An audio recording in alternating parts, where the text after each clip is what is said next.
नमस्कार, मैं जयकृति योगी आप सभी दर्शकों का अन्नदाता कार्यक्रम में स्वागत करती हूं।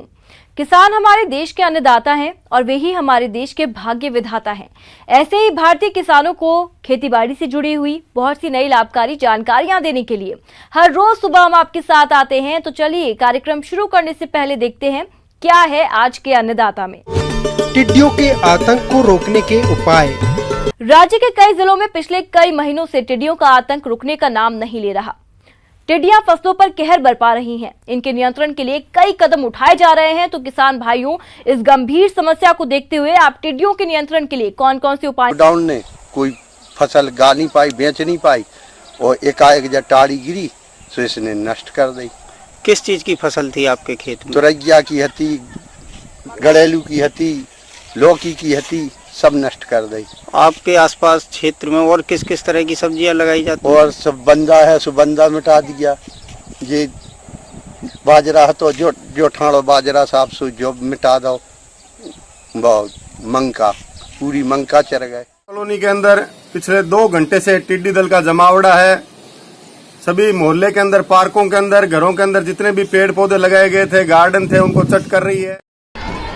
6 बजे से यहाँ पे टिड्डी दलों ने पूरा मकबरा थाने के पीछे जो है चंदगढ़ा, इस पे पूरा एक तरह से अटैक सब किया हुआ है। लाखों करोड़ों की संख्या में टिड्डियाँ यहाँ पे हमारी छत पर नजर आ रही हैं और मैं यहाँ पे करीब आधे घंटे से ना ऊपर ही खड़ा हूँ, तो इन टिड्डियों को देख रहा हूँ। ये मेरे सर के ऊपर से ये गुजर रही हैं पूरी टिड्डियाँ। ये देखो, आप देख सकते हो, ये 12 टिड्डी दली है। 6 बजे से कंटिन्यू अभी डीजल बन रहा है, थाली बजा रहा है, सारा टिड्डा खूब रहे, बिरबाही नहीं दिखा रहा है। इसलिए सामना करने के लिए कीटनाशक का छिड़काव किया जाता है। इस विधि से काफी कम समय में ही हैंडपंप, गाड़ियों और हवाई जहाज की मदद से काफी बड़ी मात्रा में टिड्डियों को मारा जा सकता है। टिड्डियों के दल को नियंत्रण करने के लिए टीमों का गठन किया गया है। टिड्डियों के खिलाफ अभियान में अग्निशमन दल का भी इस्तेमाल किया जा रहा है। फसलों पर क्लोरोपाइरिफास रसायन का छिड़काव किया जाना चाहिए। टिड्डियों के द्वारा किए गए अंडों को नष्ट कर देना चाहिए। कृषि क्षेत्र के आसपास खाइयां खोदकर अपरिपित टिड्डियों को जल और केरोसिन के मिश्रण में गिराया जा सकता है। ड्रोन आदि का प्रयोग कर उनके प्रजनन स्थलों पर कीटनाशकों का छिड़काव करना चाहिए। किसान भाइयों, अभी तक आपने खेती से जुड़ी हुई कुछ उपयोगी जानकारियां देखी।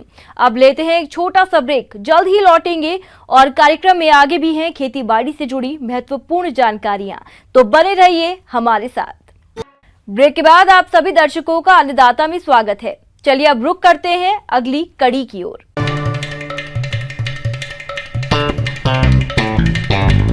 एक तरफ देश में कोरोना का कहर है तो दूसरी तरफ किसान खरीफ फसल की तैयारी में जुटे हैं। कोरोना वैश्विक महामारी के चलते जहां एक तरफ पूरा विश्व सिहर उठा है तो किसान इन दिनों अपनी खरीफ फसल की तैयारी में जुटे हैं। तो खरीफ फसलों की जानकारी के लिए देखिए ये खास रिपोर्ट। स्टीविया को मीठी तुलसी भी कहते हैं क्योंकि इसके पत्ते में चीनी से करीब 30% से ज्यादा मिठास होती है। इसका पाउच बनाकर मधुमेह के रोगी चीनी की तरह इस्तेमाल करते हैं। भारत में इसकी खेती पश्चिमी बंगाल, हिमाचल प्रदेश, उत्तराखंड, कश्मीर एवं पंजाब, हरियाणा में कोशिश की जा रही है। इसके जो पत्ते हैं वो बड़े मिठास युक्त होते हैं। इसके पत्तों में जो है डाइटरपिनाइड ग्लाइकोसाइड्स नामक तत्व पाए जाते हैं जो कि इसमें से महत्वपूर्ण स्टीवियोसाइड है और रिबोडोसाइड। स्टीवियोसाइड है, ये बहुत मीठा है मगर इसमें थोड़ा सा कड़वापन रहता है और जो यह 180 डिग्री टेम्परेचर तक सहन कर सकता है।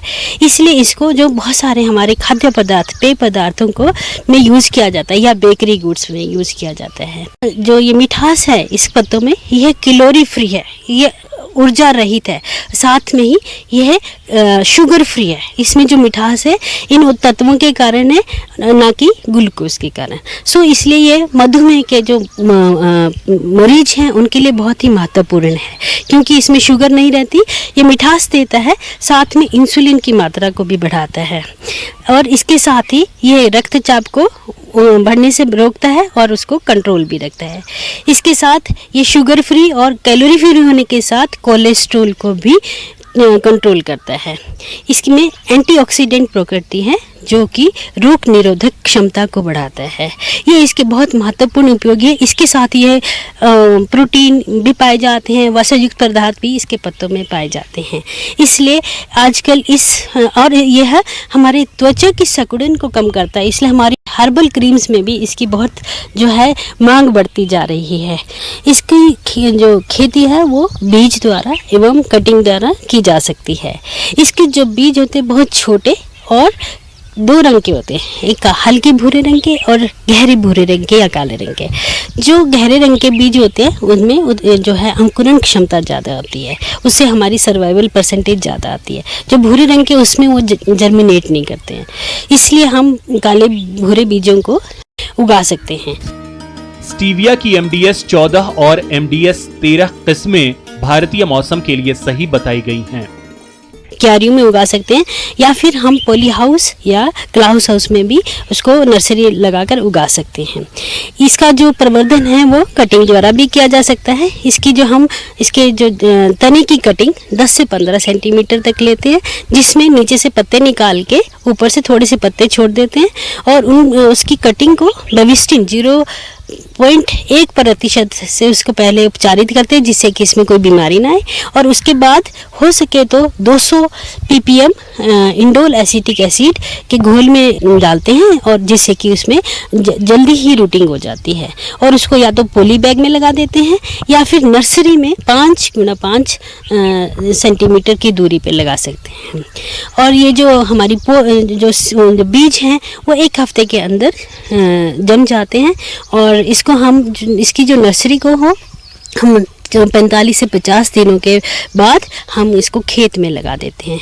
जो खेत में पौधों से पौधों की दूरी रहती है वो 45 सेंटीमीटर कतारों के बीच में और 30 सेंटीमीटर जो है पौधों के बीच में उपयुक्त रहती है।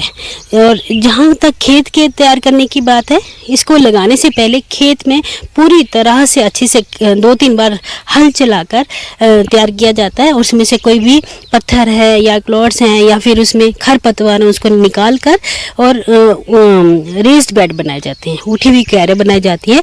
क्योंकि अगर इसके पौधों को में अगर पानी ठहरता है तो वो पौधे मर जाते हैं। इसलिए यह ध्यान रखना बहुत ही जरूरी है कि क्यारियों में हमारे पानी नहीं ठहरना चाहिए, जल निकासी का उपयुक्त प्रबंध होना चाहिए। और जब हम इसके क्यारियाँ बनाने से पहले हम इसमें 20 टन के लगभग गोबर जो कि खाद गड़ी सली होनी चाहिए वो उसमें मिक्स कर देते हैं, और उसके बाद जो पौधों को इसमें खेत में लगाते हैं। रोपाई का सही समय सितंबर से नवंबर के बीच होता है। रोपाई के करीब 1 हफ्ते के बाद पहली सिंचाई करनी चाहिए। यदि खेत में खरपतवार पैदा हो गए हों तो उन्हें निकालकर सिंचाई करें।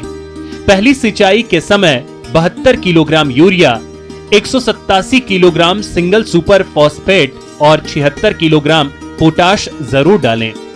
ज्यादा उपज के लिए फसल पर बोरोन और मैग्नीज जैसे छोटे तत्वों का भी छिड़काव किया जाता है। इसके बाद जो है जब हम पौधे लगा दिए तो समय समय पर इसमें हम खरपतवार निकालने चाहिए और निराई गुड़ाई करते रहना चाहिए। और अगर हमारा बरसात का मौसम है तो हमें सिंचाई की आवश्यकता नहीं रहती है। अगर हमारे धूप पड़ रही है और भारी दिनों से बारिश नहीं हुई तो समय समय पर सिंचाई करनी चाहिए, मगर बहुत अधिक नहीं करनी चाहिए कि जिससे पानी वहाँ खड़ा ना हो। तो इसमें जो फूल आते हैं अगस्त सितंबर में आना शुरू हो जाते हैं, मगर जो हमने ये पाया है कि जो इसके पत्तों की जो मिठास है जैसे ही फूल खिलने लगते हैं वो कम होने लगती है। इसलिए इन पत्तों को फूल आने से पहले ही काट लेना चाहिए। ये 5 साल तक हम इस पौधों को खेत में रख सकते हैं। और जो द्वितीय वर्ष में 2 से 3 कटिंग हमारे जो है जलवायु पर निर्भर रहती है। अगर बहुत ठंडी है तो हम 2 कटिंग्स ले सकते हैं, अदरवाइज थोड़ा गर्म इलाका है तो हम इसमें से 2 या 3 कटिंग्स ले सकते हैं। और जब हम पौधे काटते हैं तो वो ज़मीन से 10 से 15 सेंटीमीटर की ऊंचाई पर हमें काटने चाहिए। उसके बाद इनको अच्छे से सुखा के नमी रहित डिब्बों में बंद कर दिया जाता है, या जो हमारी पॉलीथीन लाइंड जो बैग्स रहते हैं, बोरियां रहती हैं, उसमें हम इसको रख देते हैं और ऐसी जगह रखते हैं जहाँ नमी ना हो और पत्ते काले ना पड़े। इसके बाद जो है इसको जो है जो इसका जो उत्पादन है वो हमारे यहाँ पे 1.5 टन से लेकर 2 टन 1 हेक्टेयर की भूमि से प्राप्त किया जा सकता है। और जो हमारे यहाँ पे पत्ते हैं वो 200 रुपये किलो की दर से बिक जाते हैं। तो इस तरह से इस पौधे का उगाकर किसान बहुत अच्छे से लाभ कमा। आगे और भी हैं खेती बाड़ी से जुड़ी हुई बहुत सी रोचक जानकारियां, पर यहाँ पर रुकेंगे एक और ब्रेक के लिए। जल्द हाजिर होते हैं। ब्रेक के बाद एक बार फिर से आप सभी दर्शकों का अन्नदाता कार्यक्रम में स्वागत है। बढ़ते हैं अगली प्रस्तुति की ओर। अन्नदाता हेल्पलाइन निशुल्क फोन संपर्क सेवा के माध्यम से आपके द्वारा पूछे गए प्रश्नों में से 1 या 2 महत्वपूर्ण प्रश्न को हम अपने कार्यक्रम में शामिल करते हैं। इसी के तहत आज का चयनित प्रश्न और उसका जवाब इस प्रकार है। अन्नदाता कार्यक्रम में आज जो प्रश्न हमने शामिल किया है उसे पूछा है आमगांव जिला नरसिंहपुर से विश्वास सुहाने ने। आप मिर्च की फसल में रोग नियंत्रण पर जानकारी चाहते हैं तो विश्वास जी आपकी जानकारी के लिए देखिए कार्यक्रम का यह अंश। मिर्च अपने तीखे गुणों के कारण मसाला की मुख्य फसल है। इसकी खेती से किसान वर्ष भर अच्छा लाभ कमाते हैं। कभी कभी रोगों के कारण इसका उत्पादन कम हो जाता है और जो किसान समय रहते रोगों की सही पहचान करके नियंत्रण कर लेते हैं वो इससे अच्छा खासा मुनाफा भी कमाते हैं। तो चलिए जानते हैं कि मिर्च की फसल में लगने वाले रोगों के कारण, लक्षण और रोकथाम के बारे में, जो इस प्रकार से है। एंथ्रेक्नोज रोग। ये रोग कोलेटोट्राइकम नामक फफूंद से होता है। रोग के शुरुआती लक्षणों में पत्तियों पर छोटे छोटे विशेष आकार के गहरे भूरे और काले धब्बे बनते हैं। रोग के तीव्र होने पर शाखाएं ऊपर से नीचे की तरफ सूखने लगती हैं। फलों के पकने की अवस्था में छोटे छोटे काले गोल धब्बे बनने लगते हैं। बाद में इनका रंग धूसर हो जाता है जिसके किनारों पर गहरे रंग की रेखा होती है। प्रभावित फल समय से पहले झड़ने लगते हैं। अधिक आर्द्रता इस रोग को फैलाने में सहायक होती है। एंथ्रेक्नोज रोग नियंत्रण के उपाय। इस रोग से फसल को बचाव के लिए मैंकोजेब या कार्बनडाइज्म नामक दवा 2 ग्राम दवा प्रति लीटर पानी में घोल बनाकर परड़ी छिड़काव करें तो काफी हद तक इस रोग की रोकथाम हो जाती है। लीफ कर्ल, मरोडिया या चुर्रा मुर्रा रोग। ये मिर्च की एक भयंकर बीमारी है। ये एक विषाणु जनित रोग है। ये रोग फसल में ज्यादातर आता है। इस पे पत्तियां अनियमित ढंग से मुड़ जाती हैं और पौधे की वृद्धि रुक जाती है तथा फलों का आकार छोटा होने लगता है। अधिक प्रकोप होने पर पौधा फल विहीन हो जाता है। अगर इसका समय रहते नहीं नियंत्रण किया गया तो ये पैदावार को भारी नुकसान पहुंचाता है।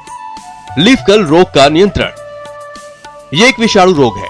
ये रोग सफेद मक्खी से फैलता है, अतः इसका नियंत्रण भी सफेद मक्खी से छुटकारा पाकर ही किया जा सकता है।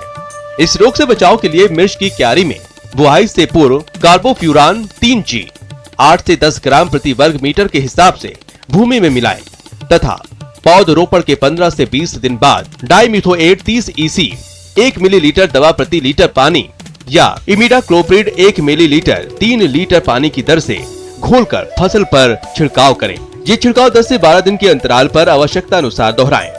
फूल आने के बाद उपरोक्त कीटनाशक दवाओं के स्थान पर मैराथियन 50 EC 1 मिलीलीटर प्रति लीटर पानी के हिसाब से छिड़काव करें।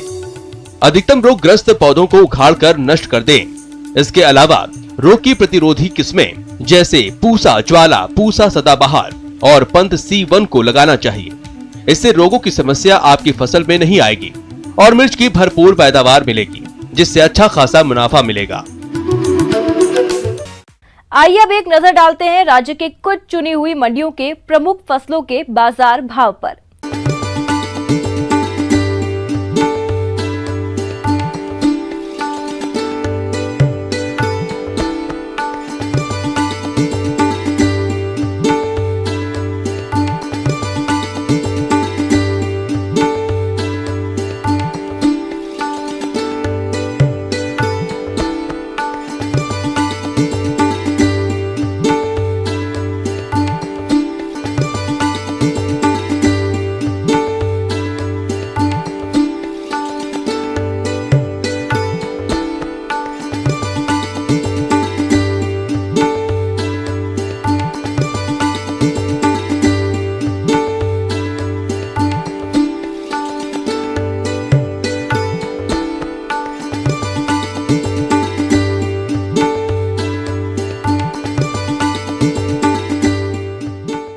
किसान भाइयों, अन्नदाता आपकी सेवा के लिए संकल्परत है। कृषि संबंधित समस्या और सुझावों के लिए आप हमें इस पते पर संपर्क कर सकते हैं। प्रोड्यूसर अन्नदाता news 18 Madhya Pradesh Chhattisgarh, Ramoji film city, Hyderabad 501512। साथ ही आप हमें ईमेल भी कर सकते हैं। हमारा ईमेल आईडी है p18annadatamp@nw18.com। इसके अतिरिक्त आप हमें निःशुल्क हेल्पलाइन नंबर 1800419215 पर सोमवार से शनिवार सुबह 10 से शाम 4 बजे के बीच संपर्क कर सकते हैं। किसान भाइयों, अब समय हो रहा है आपसे विदा लेने का, तो हमारी अन्नदाता टीम को दीजिए इजाजत। कल फिर आपसे मुलाकात होगी कृषि संबंधित कुछ और महत्वपूर्ण जानकारियों के साथ। नमस्कार।